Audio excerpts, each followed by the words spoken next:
Today I would like to emphasize the importance of the data archive in aging research, and I'll talk about how data archives can be used to help researchers in aging and gerontology. So the first order of business is to define data archive. So what is a data archive?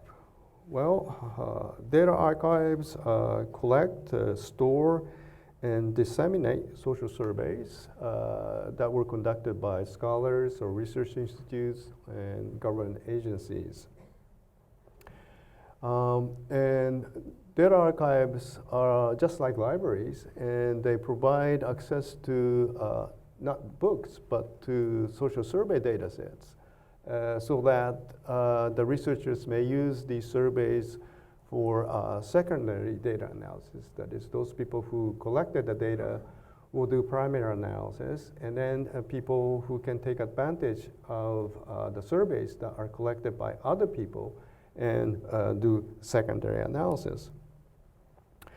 Unlike libraries, which exist virtually in all universities and schools, the number of data archives is actually pretty limited, even in the Western world. And in Japan, unfortunately, it was unthinkable until very actually recently of the idea of sharing data with other researchers. So today, I would like to talk about the data archive development in Japan, and also in particular, the data archive that are housed in the institute where I work. Let's see, so why do we need data archives? Well, I hope you'll never encounter this situation where you accidentally deleted your data. So the first purpose of the data archive is to prevent the accidental loss of data by safely storing valuable data sets. So individual researchers and research institutions that conduct surveys may ask the data archive to keep a copy of their data. And this will obviously minimize the risk of accidental loss of the data. And it's always nice, or actually assured, that there's a backup of your own data set somewhere kept, especially in a safe place in a data archive. Well, second, the data archiving organization reduced the work for individual researchers. But, and many researchers would like to make the data set put into public domain. But it is often the case that the task of putting the data into public domain can be a burdensome task because it involves kind of advanced preparation of the materials, such as making sure the codebook is correct, and then you have sufficient documentation so that other people can use the data. And this obviously would require extra time and energy on your part. So what the data archives do is to prepare the data set for the public release on behalf of the researchers who conducted the survey. So that will certainly reduce the burden on the part of the individual researchers. Third, the data archive enables other people to perform secondary analysis. Researchers conducting secondary analysis may use very different perspective or very different methods than that analyzed by the original researchers. So it's possible that the secondary analysis will often lead to new findings and new results.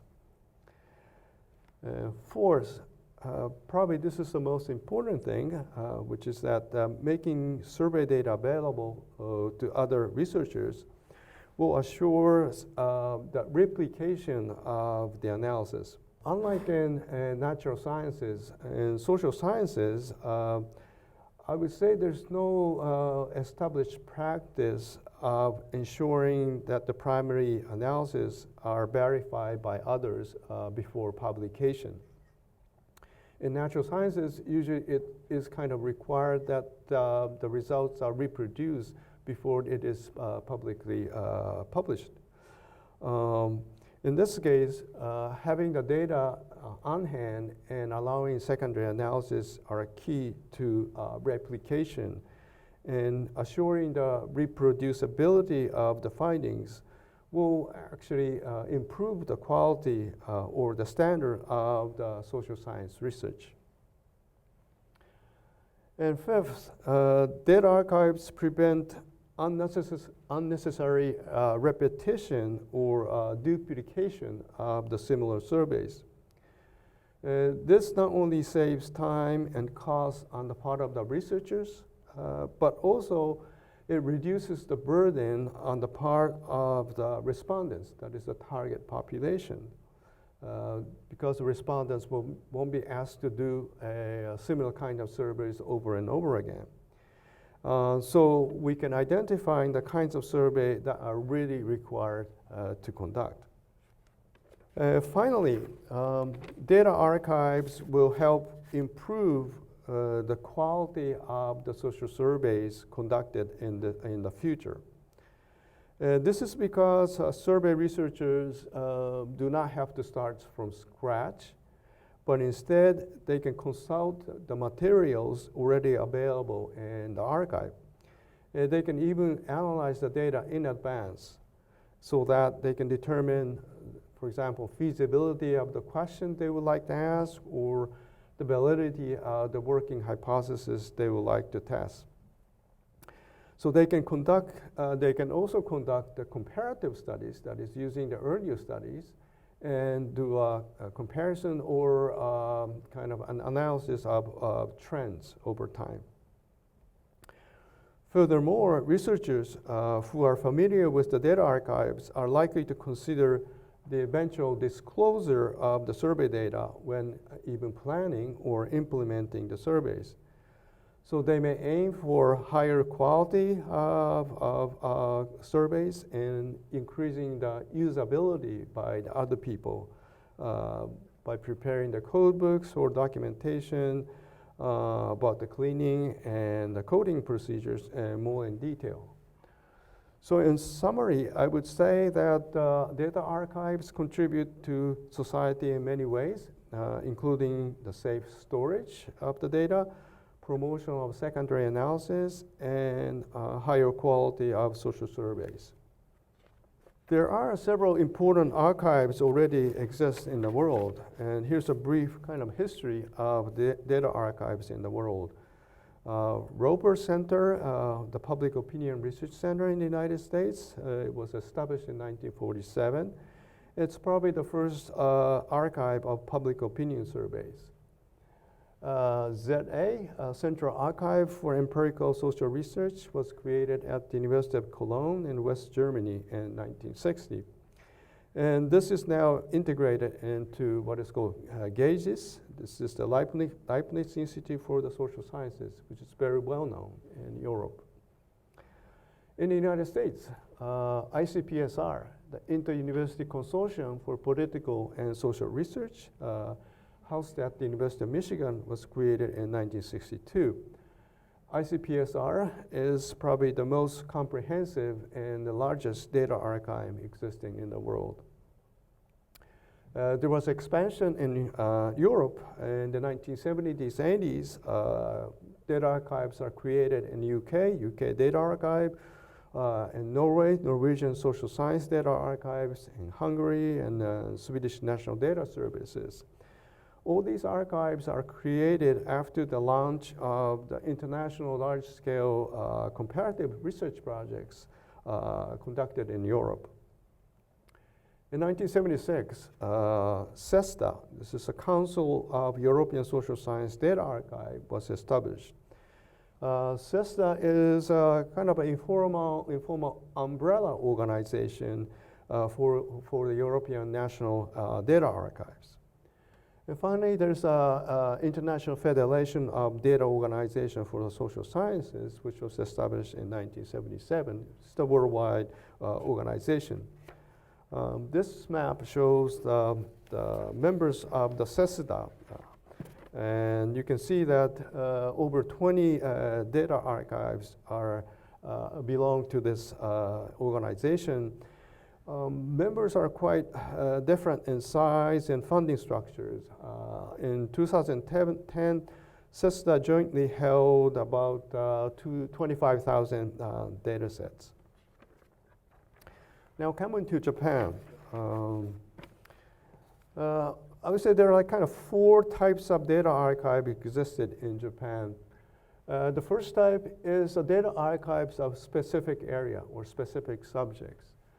The second type is, I'm not sure whether you can call it data archive, but the producers of the surveys will release their own data sets. And the third type is the National Statistics Center, which is the data archive for the government surveys.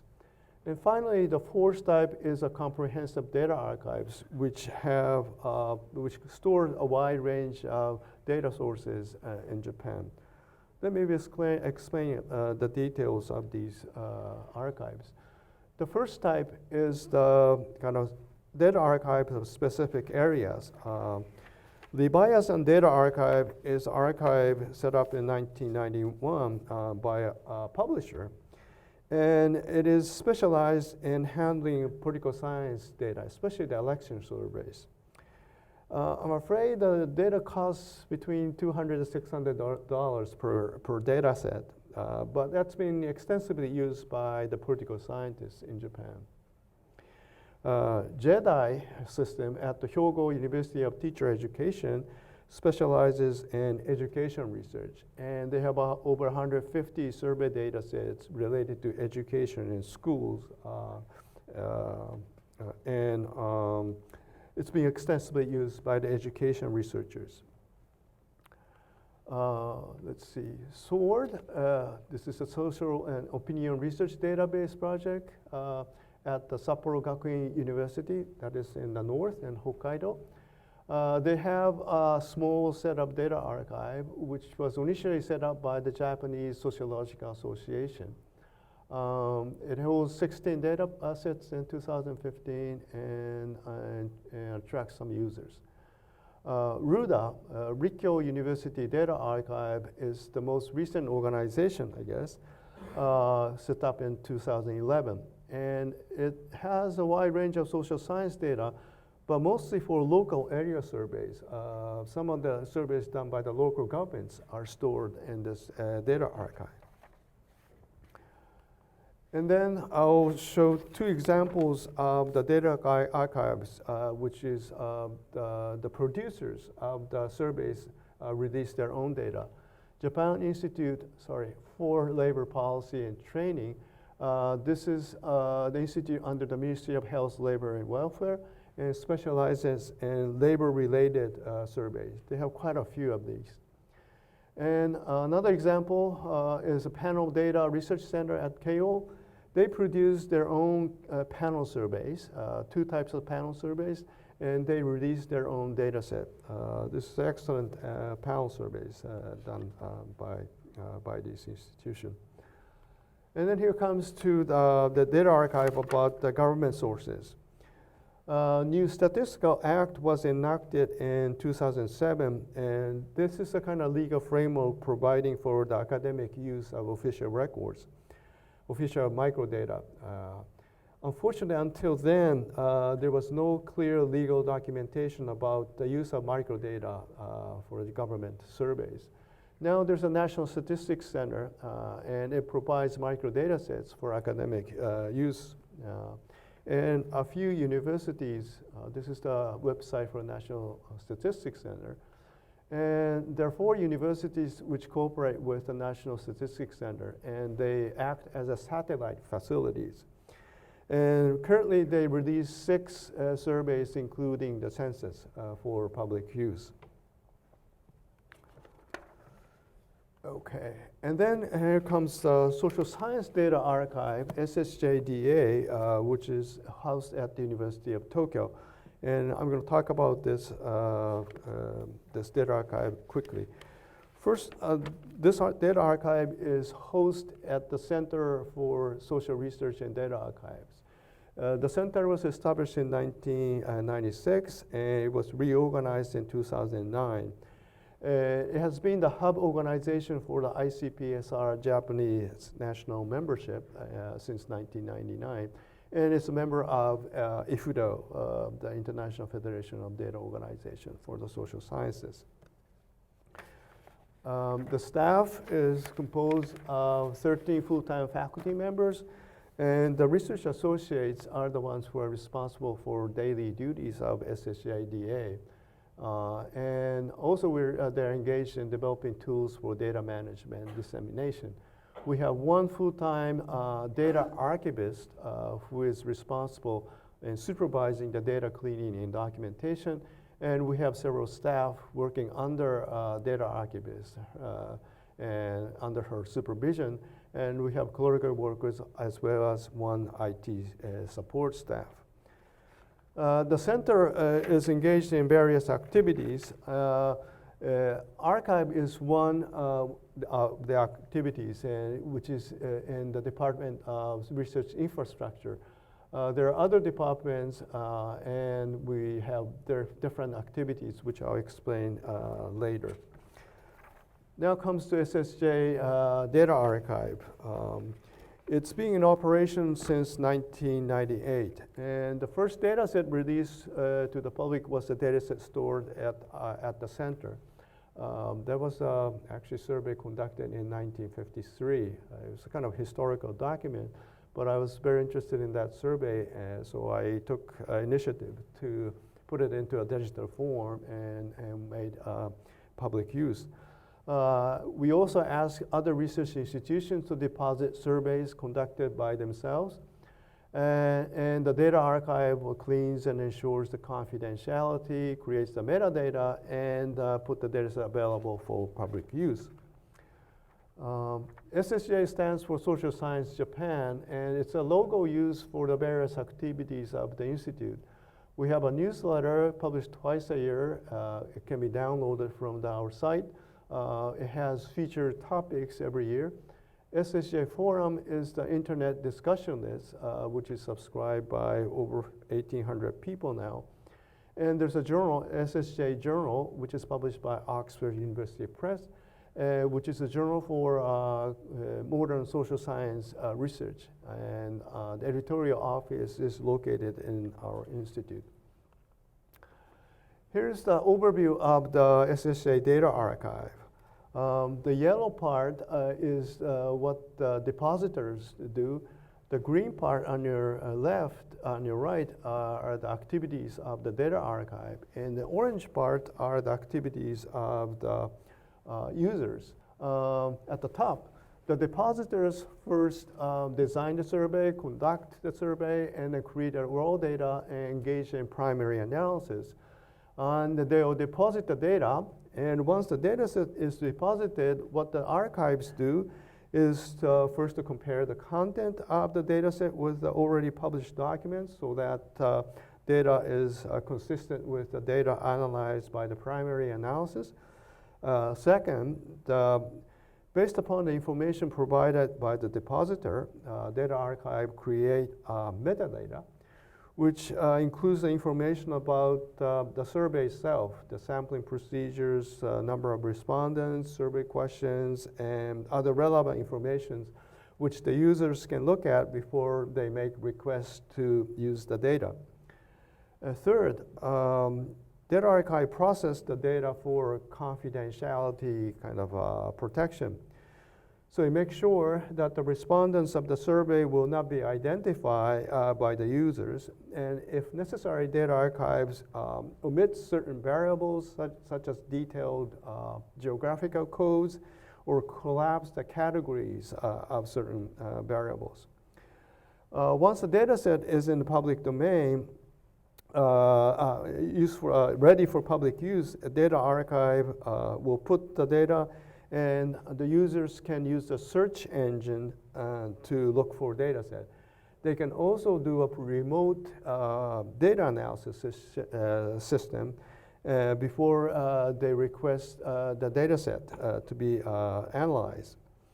For the users, once they complete the secondary analysis, they will submit the report and also any publications which came out from the project.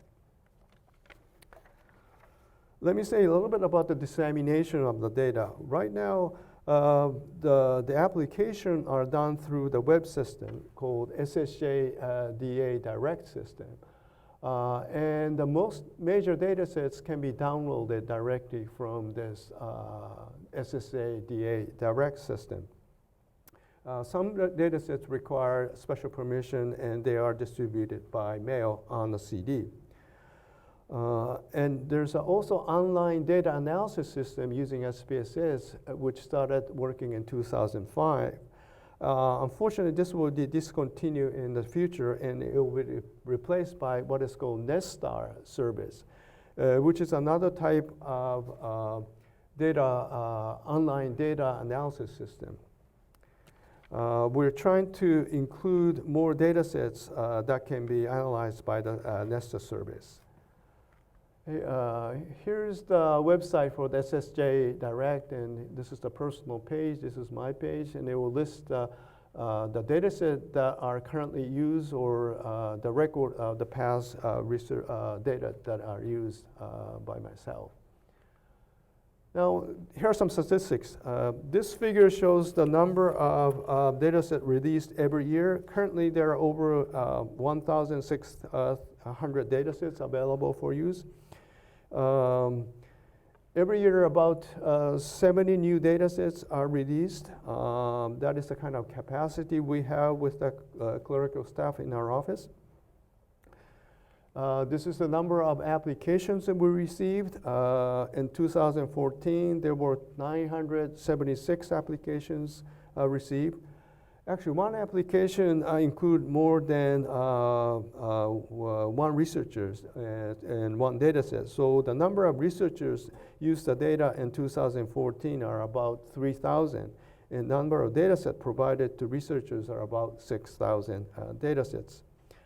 6% of the users are from foreign nations. The number of search engines used is around 40,000 in the last 4 years, and last year it jumps to 68,000. This slide shows the number of publications which used in the data set in the SSJDA. In 2014, 220 publications. And the red line shows the PhDs, BA, and MA thesis written using the data sets. We think that the number of publications are underestimated because this is based upon the report given by the users. And sometimes users are not fully alert to let us know all the publications they produce. So we think this is underestimation. This is the activities of the center. So the data archive is only one of the 3 major activities of the center. We do promote the secondary analysis, and we also create new data sets. Okay, I think there are 4 major data sources that can be used for research on aging in Japan. These are, the first is the longitudinal survey of the mid and old age people conducted by Ministry of Health, Labor and Education. The second is the National Survey of the Japanese Elderly. The third is the Japanese Study of Aging and Retirement. And the fourth is the Nihon University's Japanese Longitudinal Study of Aging. Professor Saito will talk about this fourth survey after my presentation. So let me briefly talk about the first 3. The longitudinal survey of the mid and old age people is conducted by the ministry. It's a nationally representative survey. Respondents were aged 50 and 59 in 2005, and they've been followed up every year since 2005. The first wave contained about 34,000 respondents, so it's a relatively large survey. It is a mail survey, so the questionnaires are mailed out and respondents fill in and return by mail. Survey items include family living conditions and work and health.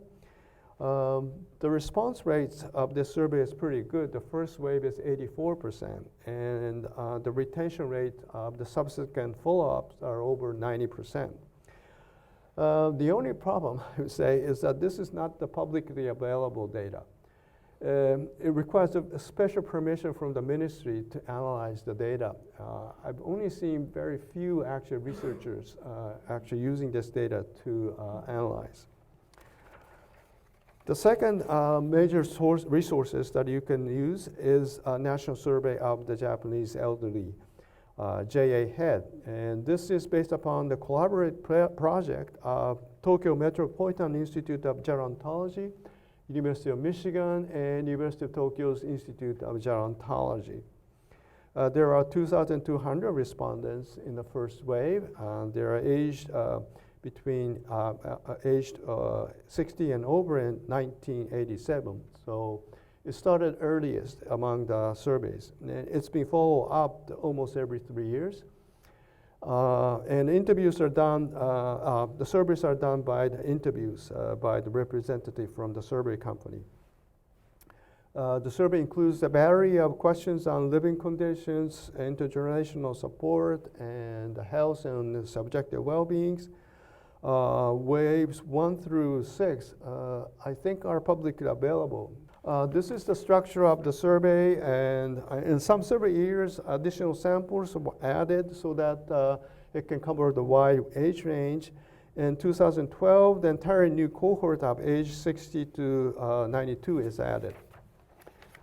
The third resource is the Japanese Study of Aging and Retirement, J-STAR, and this is a collaborative project of Research Institute of Economy, Trade, and Industry, Hitotsubashi University, and University of Tokyo. 4,200 respondents aged 50 and 75 living in 5 cities in eastern Japan. It is not a nationally representative survey, but the advantage is that official records on medical or long-term care insurance programs are linked to these respondents. This survey is modeled after the US Health and Retirement Survey or the SHARE survey in Europe. And the first 3 waves are available from the Research Institute.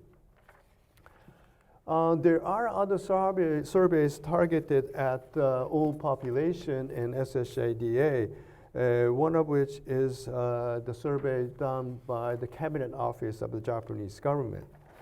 Also, there are surveys done by these institutions which are targeted at the old age population. In addition, there are national surveys covering the wide range in SSJDA. These are 3 examples. Japanese General Social Surveys, age range is 20 to 89. This is the second one is Social Stratification and Social Mobility Surveys conducted every 10 years since 1955. The age range is 20 to 69. And there's a National Family Research of Japan, age range of 20 to 81. The advantage of these surveys are that you can compare the old age population with the younger generation. These 3 are the most popular surveys in SSJDA. So I'm running out of time, so let me conclude. I hope I convinced you that the data archives play an important role in the development of empirical social science, including research on aging and gerontology. And the SSJDA Data Archive is the most comprehensive data archive in Japan, and it does provide access to resources essential to aging research. I hope people will take advantage of the resources of the data archive and enrich their research. And at the same time, I hope that the researcher will consider the possibility of depositing their data to archives so that important research materials are shared with the research community. The idea of sharing the data sources with others is still new in Japan, and I hope that there will be a further development on this. Finally, I do not mean to end my presentation with a warning, but I hope that you won't encounter the situation where you accidentally lose the data and say that, oh, I forgot to deposit the data in an archive. Thank you very much.